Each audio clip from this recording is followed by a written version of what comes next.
নামো, নিচে নামো। নামবে না? নিচে নামো, নেমে পড়ো। আমার গাছগুলোতে হাত দিও না। চলে এসো, নেমে এসো, নেমে এসো, নিচে নেমে এসো। ওপরে উঠে বসে আছ, নিচে নেমে এসো বাবা। আজকে ধনে গাছের ট্রেটাই ছাদেতে শিফট করে দিতে হলো, কারণ আমার ছেলে এগুলোকে হাত দিয়ে তুলে তুলে নষ্ট করে দিচ্ছে। তাই আজকে এগুলোকে আমরা ছাদে দিয়ে দিলাম। আর আজকে আমরা লাউ গাছ বসাবো, ঠিক আছে? তার জন্য এরকম একটা কন্টেনার নিয়েছি। এই কন্টেনারের মধ্যে এই নিচের দিকে হোল করে নিয়েছি, এর মধ্যে মাটি ভরে নিয়েছি। বেশ হালকা ধরনের মাটি দিলাম, যেহেতু আমার কাছে একটা মাটি ছিল যেটা আমি অনলাইনে কিনেছিলাম, সেই মাটিটাকেই আমি এখানে দিয়ে দিলাম। বেশ হালকা ধরনের মাটি নিলে কি হয় না, যে বীজটার যেটা রুট আছে সেটা খুব তাড়াতাড়ি আর কি স্প্রেড করে, সেই কারণে একটু হালকা ধরনের মাটি নিলাম। আমার কাছে কিছু সিড আছে, এই যে বটল গার্ড, মানে ওই লাউয়ের বীজ আর কি। 5টা বীজ আছে আমার কাছে, তো তার মধ্যে থেকে আমি এখানে বীজ লাগাবো। তো আজকে আমি 2টো বীজ বসাবো, দেখি যে এগুলো জার্মিনেট করে কিনা। একটু কেমন কালো কালো দাগ রয়েছে, জানি না এগুলো মানে ওই ফাঙ্গাস যাতে না হয় সেই জন্য কিছু লাগিয়েছে কিনা সেটা বলতে পারছি না। তো যাই হোক, এগুলোকে সিম্পলি বসিয়ে দিলাম, কিছুই করার নেই। খুব সাধারণভাবে বসিয়ে একটু ভেতরের দিকে চেপে দিলাম হালকা করে, ব্যাস এইটুকুই কাজ। এরপরে এর মধ্যে হালকা করে জল দিয়ে দেব, মানে পুরোটাই জলে ভিজিয়ে দেব আর কি। তো যাতে এমনভাবে জলটা দেব যাতে নিচের অংশ দিয়ে জলটা বেরোয়, ঠিক আছে? এখন ছাদটা যাতে নোংরা না হয় আমি এটা এখানে রাখলাম। ছাদটা যাতে নোংরা না হয় আমি এখান থেকে নিয়ে জলটা দেব। তো জলটা দিয়ে দিচ্ছি আর কি, ধীরে ধীরে ধীরে ধীরে জলটা দিয়ে দেব নিচ দিয়ে, যাতে মানে কন্টেনারের নিচে যে হোলটা আছে সেটা দিয়ে যেন জল বেরোয়। এই যে দেখো জল বেরোচ্ছে, তার মানে পুরোপুরিভাবে এটা কিন্তু ভিজেছে, ঠিক আছে? নাও এটাকে আমি আর একটু ঢেকে দেব। এটা দেখো বেরিয়ে গেছে, হ্যাঁ দেখো খুব সুন্দরভাবে ভিজে গেছে। এবার এটাকে কি করব, একটু ছায়ার মতন জায়গাতে একে রেখে দেব। এই জার্মিনেট হয়ে যাবে, তোমাদের সাথে সেটাও শেয়ার করব। ধীরে ধীরে আমাদের কত গাছ হয়ে যাচ্ছে, দেখো আরও গাছ আছে, সেগুলো তোমাদের সাথে পরে শেয়ার করব। কি সুন্দর ফুল ফুটেছে দেখেছো, চারিদিকে ফুল। এই গাছকে এখন কাটা মানে বিশাল ব্যাপার, আমি পারবো না, দেখেছো?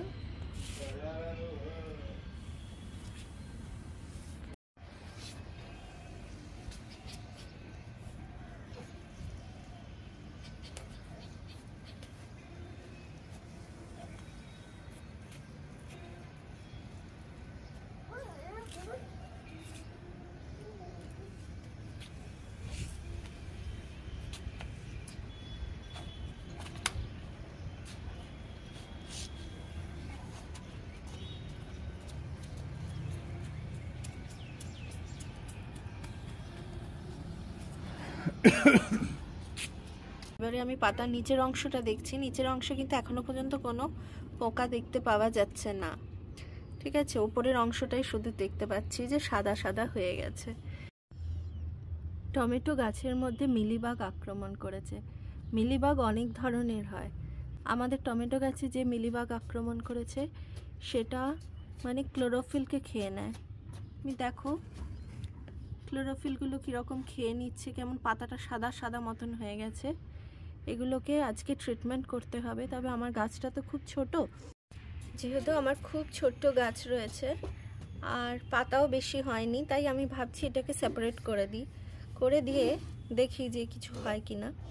তো আমি এটাকে করে দিলাম, এর সাথে সাথে বাকি 2-4টে পাতাকেও আমি আলাদা করে দিচ্ছি। এইভাবে কিন্তু মিলিবাগটাকে সরিয়ে দেওয়া যেতে পারে। যেহেতু এখনও পুরোপুরি আক্রমণটা হয়নি, তবে আমি এই ওপরের অংশের পাতাগুলো না এখন ফেলবো না, এটা ট্রিটমেন্ট করব। এই যে দেখো পাতাগুলোকে আমি তুলে এনেছি, একটু ছায়াতে দেখাই। এই যে পাতাগুলোকে আমি অলরেডি তুলে এনেছি, নিজের হাত দিয়েই তুলে এনেছি। এর মধ্যে দেখো কীরকম পোকাগুলো ক্লোরোফিল খেয়ে ফেলেছে। তো ক্লোরোফিলই যদি খেয়ে ফেলে তাহলে আর গাছে কি করে ফল ফুল উৎপন্ন হবে? কারণ এই ক্লোরোফিলের জন্যই তো সূর্য থেকে আলো নিয়ে খাবার তৈরি করে গাছ। তো সেই ক্লোরোফিলই খেয়ে ফেলছে। তো সেটা ট্রিটমেন্ট করার জন্য প্রথমে আমি কিছু পাতাকে এখান থেকে বাদ দিয়ে দিলাম। খুব হার্শ ট্রিটমেন্ট এখনই করব না, যেহেতু আমার খুব বেশি এখনো পর্যন্ত আক্রমণ হয়নি। এই কয়েকটা পাতাতেই আক্রমণ হয়েছে, সেজন্য পাতাগুলো সরিয়ে দিলাম। টমেটো গাছে মিলিবাগ আক্রমণ করেছে, এটাকে আমি ঘরোয়াভাবে ট্রিটমেন্ট করব। প্রথমেই কি করলাম, গাছের পাতাগুলোকে সরিয়ে দিলাম যতটা এফেক্টেড হয়েছে। মানে আমার তো খুব ছোট গাছ, খুব বড় নয়, তো অল্প একটু গাছ আছে, মানে খুব ছোট গাছ আছে, অল্প কয়েকটা পাতাতে হয়েছে, তো সেগুলো আমি সরিয়ে দিলাম। আর একটা দুটো পাতা এখনও রয়ে গেছে, সেটাতে আমি একটা ট্রিটমেন্ট করব। তার জন্য আমি নিয়েছি লেবু, এটা নিয়েছি এই ডিশ ওয়াশার, যে কোনো ধরনের ডিশ ওয়াশার, কোনো সোপ, লিকুইড সোপ যদি নাও, মানে একটু মাইল্ড হলে ভালো হয় আর কি, যে কোনো মাইল্ড আর কি সোপ যদি নাও তাহলে খুব সুবিধে হয়। হ্যাঁ, এটা তো লিকুইড ভিম নিয়েছি আমি, আর লেবু নিয়েছি, এর সাথে একটুখানি হলুদ মেশাবো, হলুদ না মেশালেও হয়। যে জল নিয়েছি, এই জলের মধ্যে থেকে এটাকে আমি মিশিয়ে দেব।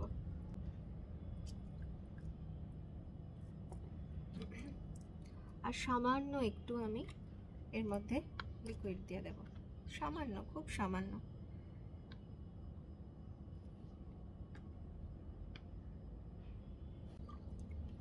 তো আর একটু দিচ্ছি, খুব অল্প পরিমাণেই দিচ্ছি।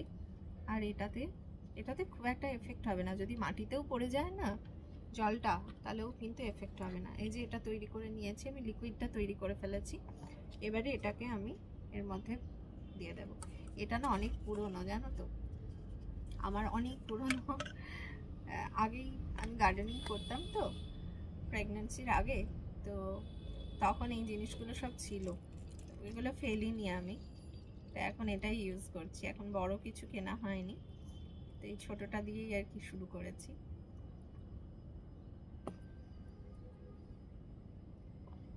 এই যে ভালো করে মিশিয়ে নিয়েছি, এবার এটাকে বন্ধ করে দিচ্ছি। ঠিক আছে, এটা ভালো করে জিনিসটাকে ভালো করে আমি একবার ঝাঁকিয়ে নিচ্ছি।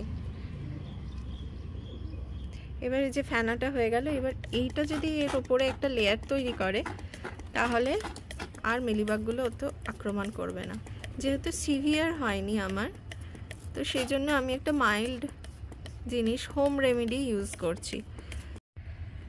আমি না একটু মাটিটাতেও স্প্রে করে দিচ্ছি। আমি ঠিক বুঝতে পারছি না যে মাটিটার মধ্যেও আক্রমণ হয়েছে কিনা। এর মধ্যে লেবু জল আছে আর একটু মাইল্ড সোপ আছে, লিকুইড সোপ আছে, এটা খুব একটা এফেক্ট করবে না, বাট হয়তো গাছটা বেঁচে যাবে, সেই কারণে আমি স্প্রে করে দিচ্ছি। দেখি 1-2 দিন দেখব, তারপরে যদি দেখি। আর এই সলিউশনটা না আমি 2-3 দিন পর পর করব, তো দেখি যদি এর থেকে না বাড়ে তাহলে আমি এই জিনিসটাই কন্টিনিউ করব। আর যদি দেখি যে বাড়ছে তাহলে আমি নিম অয়েল ইউজ করব। ঠিক আছে, এটা ভালো করে আমি ধুয়ে দিলাম। খুব ফোর্সফুলি হয়ে গেছে আর কি, দেখো ফোর্সফুলি হয়ে যাওয়ার জন্য এই গাছটা একটু বেঁকে গেল, খুব ছোট্ট গাছ তো সেই কারণে।